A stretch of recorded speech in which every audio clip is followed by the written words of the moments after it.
We're back at it. I have a couple of programs I'd like to visit with you about today. One is this morning's update on the driver's license amnesty program that we started in December, and it's really, we think, some good news.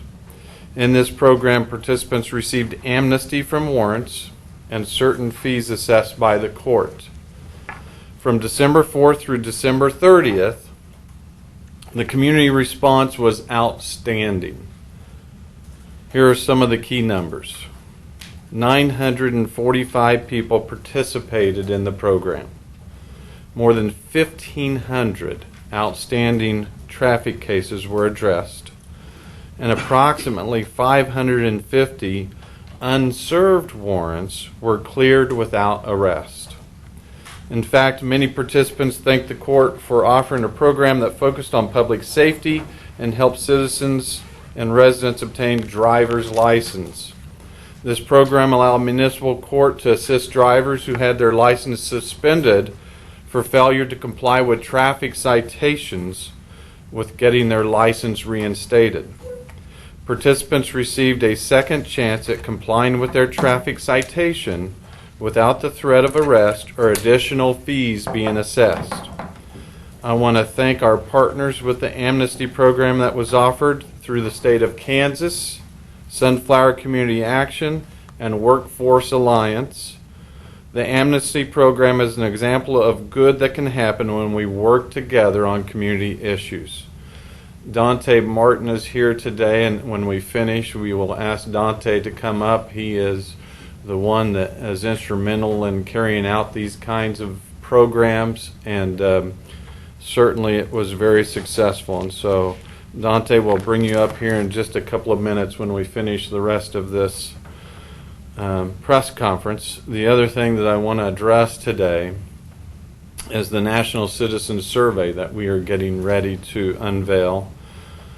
I want to talk to you about the community survey city government is sponsoring to seek feedback from residents on service delivery and community priorities. And I appreciate the media's help in informing residents of this survey. Residents should watch their mailboxes for the 2016 National Citizen Survey. This marks the 5th time the city of Wichita has sent out this survey. The first wave of notifications will be mailed tomorrow, Friday, January the 8th. The survey will be mailed on January the 15th, and some 1,400 residents' households will receive the survey. We expect the results to have a plus or minus margin of 5%. That's pretty good for government work. The survey is an opportunity for residents to rate service at delivery as well as provide direction as to what issues should be the top priorities for the city of Wichita. Examples of services include snow removal, utility billing, parks, and fire services. The results will be compiled in late March. And again, this is just one of the tools that we use to guide us through our 2017-2018 proposed budget process. The 2016 results will be compared to the other surveys that we have done in the past. We did them in 2006, 2010, 2012, and 2014. And additionally, we're going to be comparing these results with other cities that take on similar tasks that include Oklahoma City, Tulsa, Lincoln, Nebraska, and Kansas City, Missouri.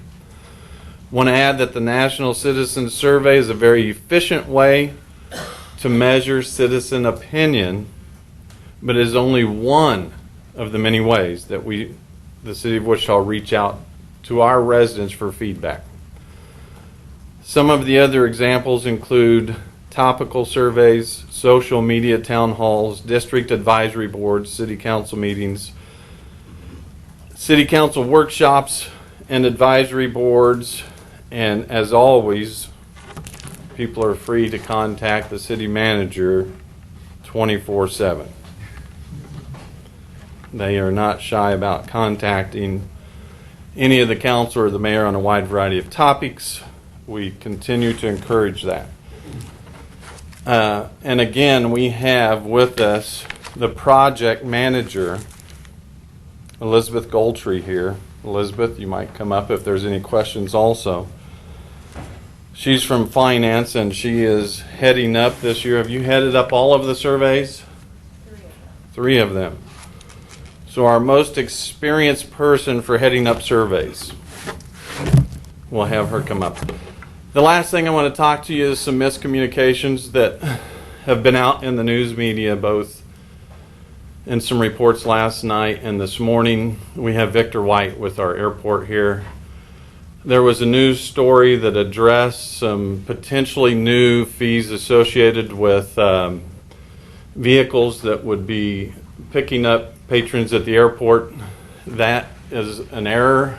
We have not had any discussion whatsoever on any additional potential fees that the airport might like to address for any kind of commercial traffic.